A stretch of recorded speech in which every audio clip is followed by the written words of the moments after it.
दुष्ट रावण हमारे महाराज के प्रहार को सह नहीं पाएगा। रावण, ये मेरा प्रथम प्रहार था। सुनो, तुम्हारे आनंद मनाने के दिन समाप्त हुए। मेरे ही राजप्रासाद में आकर मुझ पर प्रहार करने का दुस्साहस कैसे किया तुमने तुच्छ वानर? अभी बताता हूँ असुर, कैसे।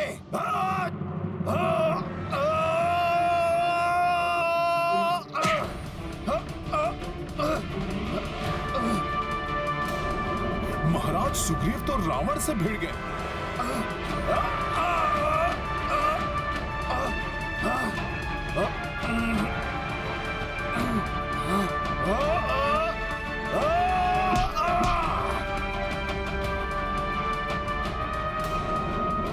दुष्ट रावण अब बच नहीं पाएगा। हाँ,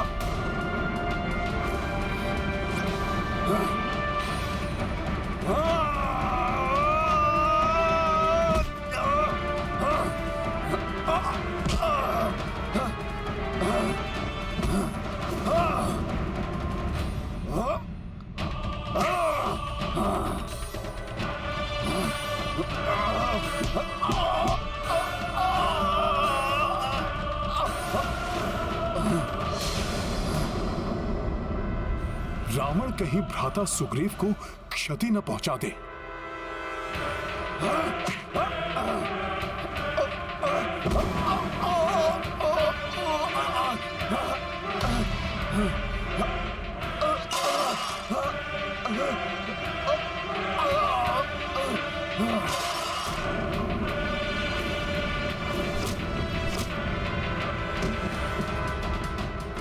अब रावण की मायावी शक्तियों का सामना करो।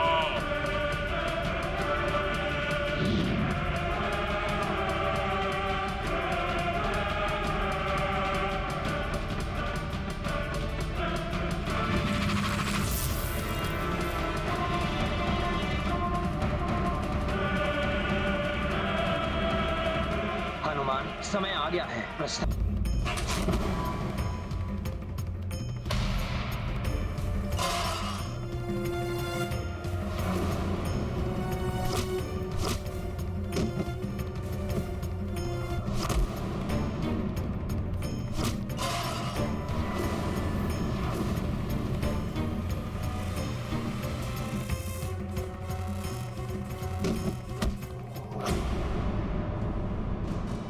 उछल कूद हुई तुम्हारी वानर। अब रावण की मायावी शक्तियों का सामना करो।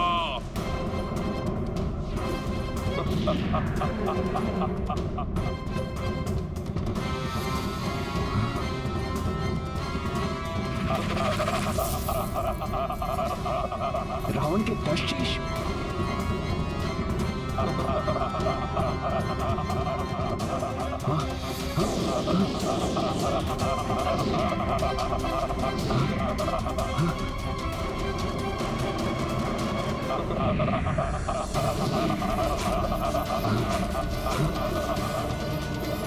उतावलेपन में आकर महाराज सुग्रीव रावण से भिड़ गए, किंतु इसका परिणाम विपरीत भी हो सकता है।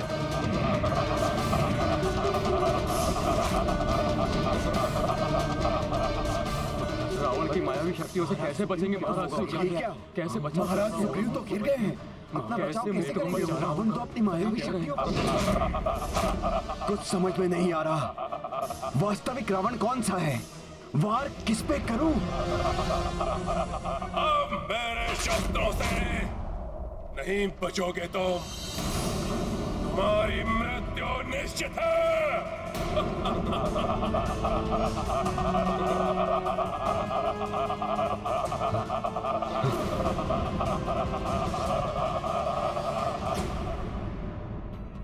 हनुमान, समय आ गया है। प्रस्थान करो। जी प्रभु।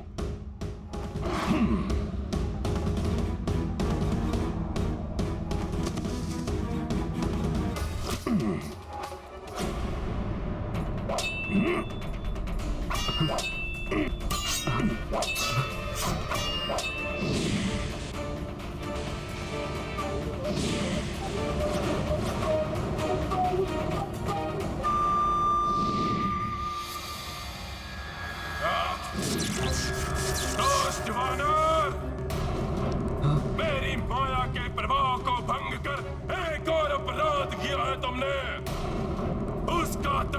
अभी देगा रावण।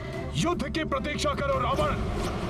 वास्तविक युद्ध कौशल से तुम्हारा परिचय रणभूमि में होगा। क्षमता है तो वहां परास्त करना मुझे।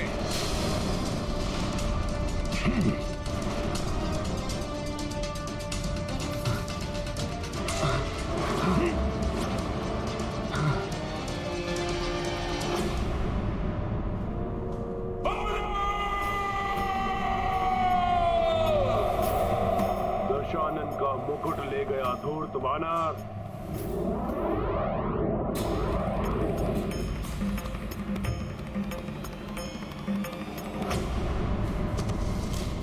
प्रभु, मैं उस दुष्ट रावण का राजमुकुट ले आया हूँ।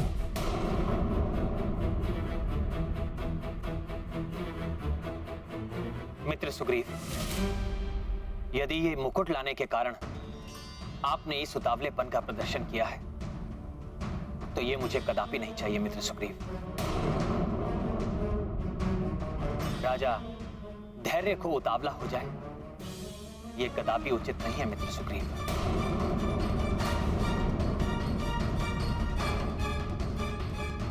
रावण के निकट जाकर आपने जो किया है वो एक राजा के अनुरूप आचरण नहीं था मित्र सुग्रीव।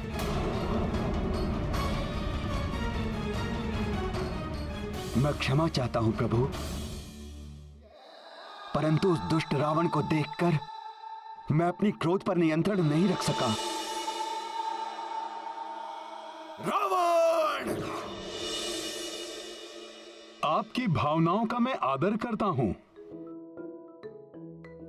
परंतु आपका मंत्री होने के नाते आपको यह स्मरण कराना मेरा कर्तव्य है कि एक राजा को अपनी भावनाओं पर नियंत्रण रखना आवश्यक होता है,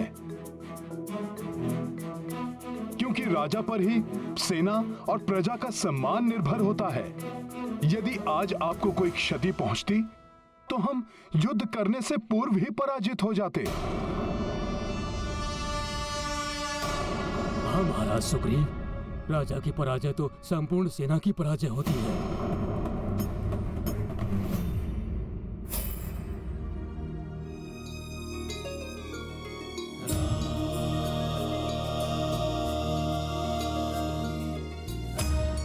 मित्र सुग्रीव, यदि आज आपको कुछ हो जाता तब भी मैं रावण का वध करके सीता को मुक्त करा लेता। महाराज विभीषण को भी लंका के राजपथ पर स्थापित करवा लेता, परंतु इस विजय का सुख मुझसे छिन जाता।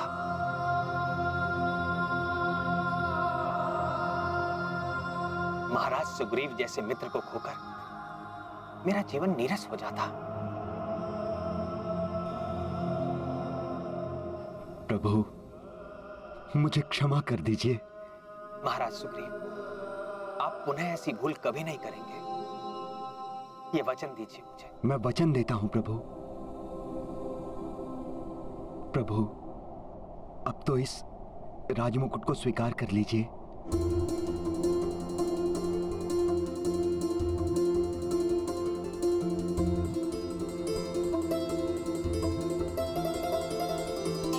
महाराज विभीषण,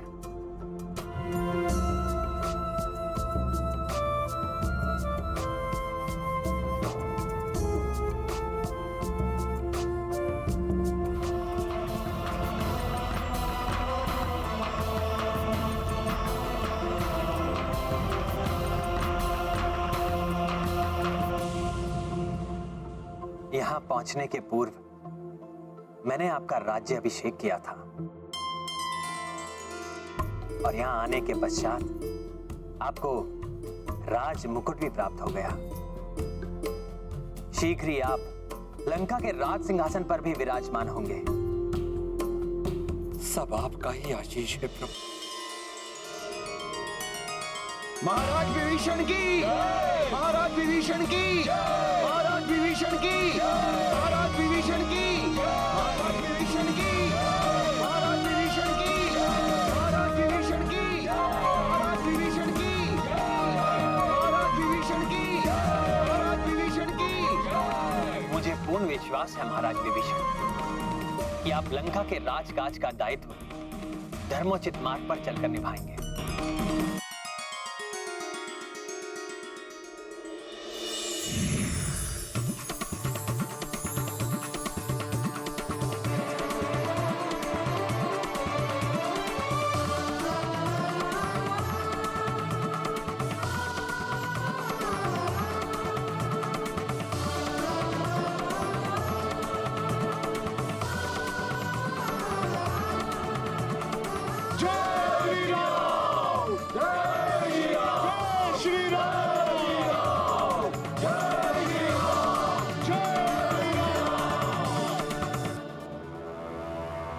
मेरे राज मुकुट को ले जाने का उनका तो साहस उन पर बहुत भारी पड़ना चाहिए मायावी विद्युत जीवा।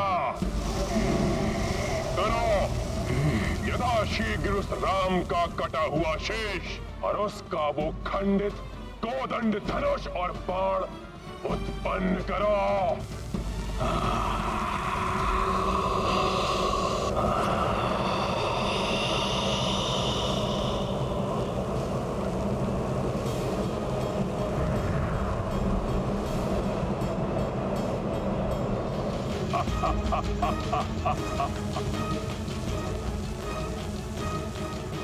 ये देखेगी वो सीता तो उसे अवश्य विश्वास हो जाएगा कि उसका राम अपने काल से भेंट कर चुका है। हताश होकर मुझे स्वीकार कर लेगी वो। विश्वास है मुझे कि अवश्य सफल होगी मेरी ये युक्ति।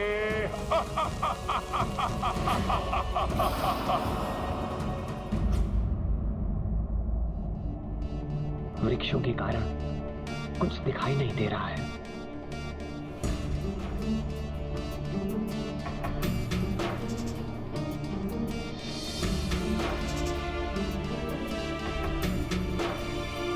प्रभु, आप माता सीता के लिए चिंतित हैं ना? आप मुझे उन तक पहुंचाने के लिए कोई प्रतीक चिन्ह दीजिए जिससे उन्हें विश्वास हो जाएगा कि आप वानर सेना के साथ उन्हें लंका से ले जाने आए हैं। तब लंकेश रावण किसी भी प्रकार माता का मनोबल नहीं तोड़ पाएगा प्रभु।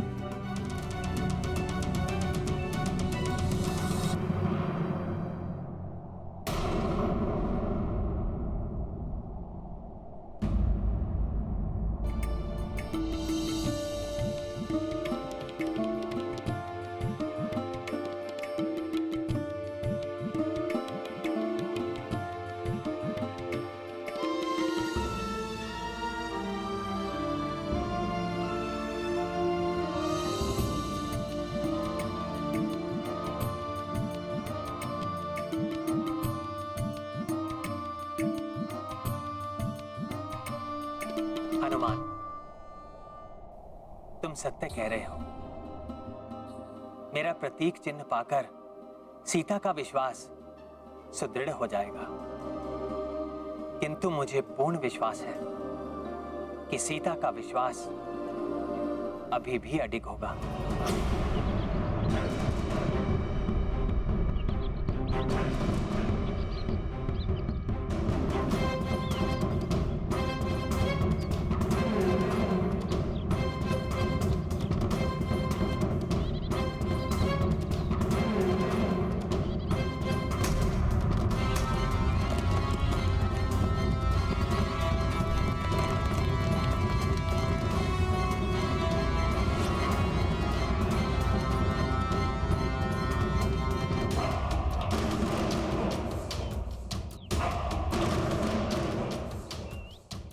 जनक नंदिनी, तुम्हारी दृष्टि जिसे सुवेल पर्वत पर ढूंढ रही है वो वनवासी उधर नहीं, इस थाल में है।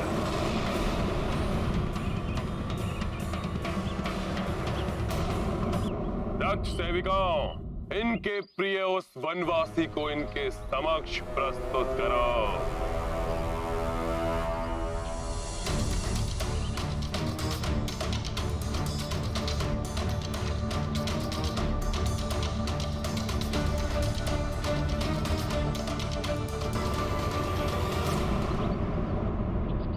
राम,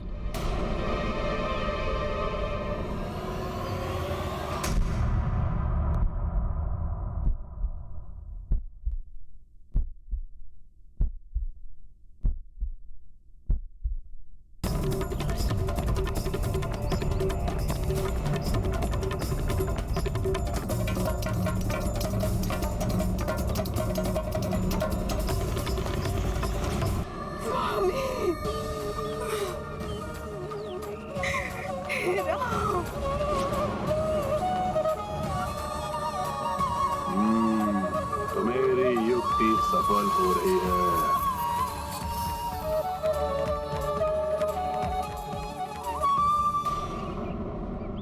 उन मूर्ख वानरों की टोली को साथ लेकर मेरी समेत लंका में प्रवेश करने के दुस्साहस का भयंकर दंड दिया है मैंने इसे। कल रात्रि ये नर, इसका भाई और वो रक्षक वानर गहन निद्रा में थे। तब मेरे सेनापति प्रहस्त और रक्ष वीरों ने आक्रमण करके एक ही वार में इसका शीश धड़ से अलग कर दिया। तो ग्रीव भी ग्रीवा विहीन हुआ और गदा के प्रहार से तुम्हारे उस उद्दंड वानर का मस्तक चूर चूर होने के पश्चात इसका भी अंत हुआ। इसका भाई निद्रा टूटने के पश्चात अपने प्राण बचाने के लिए शेष वानरों को साथ लेकर भाग गया। अन्यथा उसका शीश भी तुम्हारे समक्ष होता।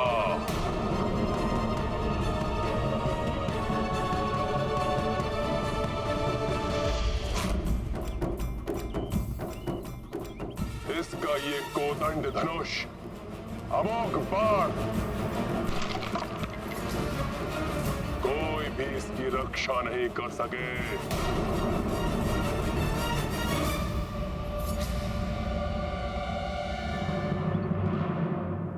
अब हट छोड़ दो सीता। अब ये वनवासी भी जीवित रहा नहीं। बन जाओ मेरी पटरानी, क्योंकि इसके अतिरिक्त और कोई विकल्प नहीं है तुम्हारे पास।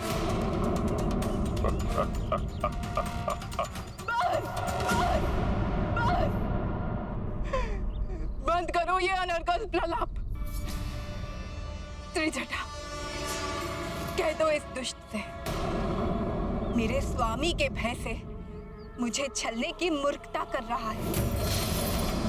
मेरी आशा और अधिक बलवती हो गई है कि ये धूर्त का सर्वनाश निश्चित है, सर्वनाश निश्चित है। प्रतीत होता है अपने पति के शीश को देखकर ये विक्षिप्त होती है। विक्षिप्त? विक्षिप्त तो ये हो गया है भय के मारे। इसे ये ज्ञात ही नहीं कि मैं और मेरे स्वामी श्री राम दो देह एक प्राण है। मैं जीवित हूं। ये प्रमाण है इस तथ्य का कि मेरे स्वामी श्री राम पूर्णतया सुरक्षित है। ये है इस लंकेश के झूठ का प्रथम पटाक्ष। सीता, जिन लक्ष्मण ने 14 वर्षों तक ना सोने का प्रण लिया है, उसे ये मूर्ख लंकेश निद्रा मग्न बता रहा है। ये है इसके मिथ्या संभाषण का द्वितीय पटाक्ष। सीता, जिन महाबली हनुमान ने अकेले ही इस संपूर्ण लंका के महाबली राक्षसों का, यहाँ तक कि स्वयं लंकेश के पराक्रमी पुत्र अक्षकुमार का संहार किया, उन महाबली हनुमान को मृत बताना, ये है इस कपटी के कपट का तृतीय पटाक्ष। किंतु हनुमान, तुम ये कार्य बिना किसी को ज्ञात हुए कैसे करोगे? तुम्हारा इस प्रकार वहां जाना उचित नहीं होगा। प्रभु, मैं स्वयं वहां नहीं जाऊंगा, किंतु ये सुनिश्चित करूंगा कि ये रुद्राक्ष और आपका दिया संदेश माता तक अवश्य पहुंच जाए।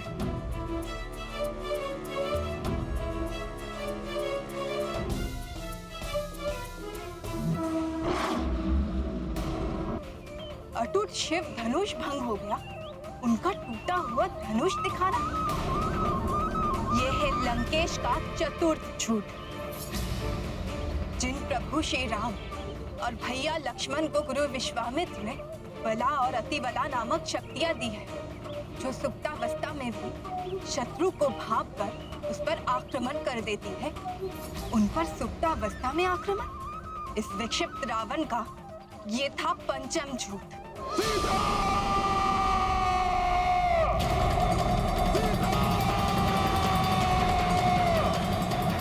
मेरी पतिव्रता धर्म के समक्ष मिथ्या भाषण और मिथ्या माया का कोई अस्तित्व नहीं।